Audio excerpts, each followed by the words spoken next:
Selamat datang di VUCA World, Mas. Demikian ucapan singkat dari seorang pakar foreign policy yang setiap minggu datang ke kantor tua saya di Bilangan, Jakarta Selatan. Dia sudah senior, umurnya di Bilangan 64 tahun sekarang. Secara finansial dia sudah freedom, rumahnya hanya berjarak 500 meter dari SCBD yang luas dan asri dengan halaman lebih dari 1000 meter. Pajak tahunannya 400 juta. Bayangkan, dia mengatakan kayak sewa aja punya aset di tengah Jakarta. Dan ke kantor saya sebulan minimum sekali. Kantor saya tua, namun kalau saya ke sana pasti jadi tempat tongkrongan. Sebulan paling 2-4 kali saya ke kantor tersebut. Paling buat ketemu para komisaris tua dan rekan-rekan senior. VUCA World itu apa, Pak? Demikian saya menghentikan saat menandatangani dokumen pekerjaan rutin saya di sana. Mas, harus tahu saat ini dunia lagi melakukan keseimbangan baru. Bergeser dengan cepat pendulum kepentingan. Dia mulai menjelaskan sambil duduk di sofa di hadapan saya. Dan saya juga pindah ke sofa dari meja kerja tua saya itu. Dia melanjutkan. Dulu Romawi, Bizantium, Babilonia bisa ribuan tahun berkuasa, menguasai kehidupan wilayahnya, hegemoninya. Sekarang 70 tahun Amerika berkuasa sejak Perang Dunia Kedua. 5 hal yang didominasinya sekarang hanya 2,5 saja. Sisanya sudah diambil negara lain. Bayangkan, apa nggak murka itu Amerika? Romawi selama 1000 tahun baru di-challenge, ditantang 8 kali oleh bangsa lain. Dan Genseric yang paling berhasil memukul terak Bizantium. Amerika ini baru 70 tahun sudah keok. Ini kesempatan kita bermain, Mas. Demikian senior saya ini dengan berapi-api bercerita. Saya nggak suka dengan politikus saat ini yang di Senayan, di kabinet kerja saat ini. Mereka malah ngetek ke asing, bukan ambil kesempatan. Tuh, malu saya, kesel saya. Negara kok tidak bisa menghasilkan negarawan? Wah, Pak, kalau yang terakhir ini beda, Pak. Oligarki memang begitu dan nggak pengen mereka tergantikan. Saya balik bertanya, jadi VUCA World itu apa? Dia mengangguk-angguk kepala, lalu dia melanjutkan. Tahukah cara mendominasi dunia?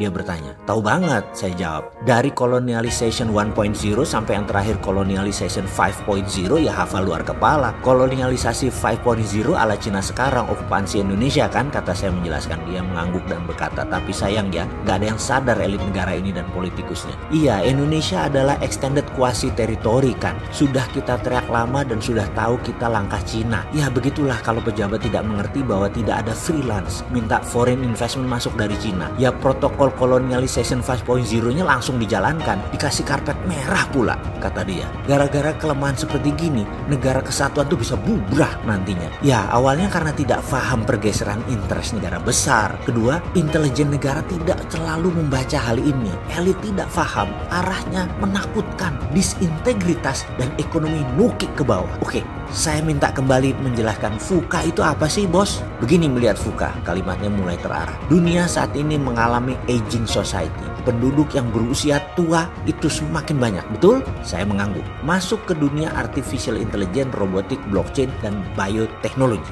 Nantinya tidak perlu banyak manusia yang bekerja. Hingga unemployment dari tahun ini ke tahun depan meningkat tajam. Plus efek corona dan ini merubah bisnis model dunia. Tapi untuk menjalankan protokol itu dunia harus di-reset, harus di-restart. Ini bingungin kalau pemerintah masih menganggap semua ini biasa, bukan wartime. Pasti nggak kebaca hal-hal seperti ini. Pasti bubrah semua sendi bernegara. Beda kalau mau membangun kekayaan pribadi tanpa jabatan, tanpa korupsi, tanpa warisan. Ya nonton aja videonya si Bosman Sontoloyo itu, Road to Billionaire. Selesai urusan. Kalau bernegara ya harus paham apa isi para negara preman itu otaknya. Kembali ke urusan geopolitik dunia. World domination country terus bersaing untuk survival of the nation masing-masing. Untuk survive negara mereka. Mereka rela makan negara lain. Dan hal itu biasa. No guilty feeling, no hard feeling. Kita saat ini melihat negara penjajah itu tangannya terbuka. Hebat deh kelakuan pejabat tersebut. Dan mendapat pujian fansnya lagi. Lah bingung kita. Negara mau hilang asetnya kok nggak nyadar. Lalu ada Cold War dan Cold War 2.0 antara Rusia dan Amerika. Lalu Cina ada obordnya One Belt One Road-nya Cina yang mengikat setengah penduduk dunia, lebih dari 70 negara dengan jebakan pinjaman atau dikenal dengan debt trap finansial. Cina adalah pemenang dalam financial world domination. Ini membuat Amerika shock. Hanya 70 tahun berkuasa, Amerika mendadak tersaingi Cina. Karena itu Amerika menguatkan military domination-nya. Amerika memilih main preman mengacak-acak dunia, yaitu dengan kebijakan VUCA tadi. Makanya saya mengatakan selamat datang di VUCA World. VUCA lahir dengan desain membuat dunia tidak jelas bentuknya, kacau, dan perlu pengendali dunia yang namanya Amerika. Itulah mengapa virus biological warfare corona dilepas. VUCA itu singkatannya adalah vulnerable, uncertain, complex, dan ambiguity. Lihat Indonesia sekarang, masih mikir lokal hal ini, masih mikir sentimen agama, masih mikir politik 2024, pikir rakyat komandan, melek dikit lah, jangan naif-naif banget bernegara.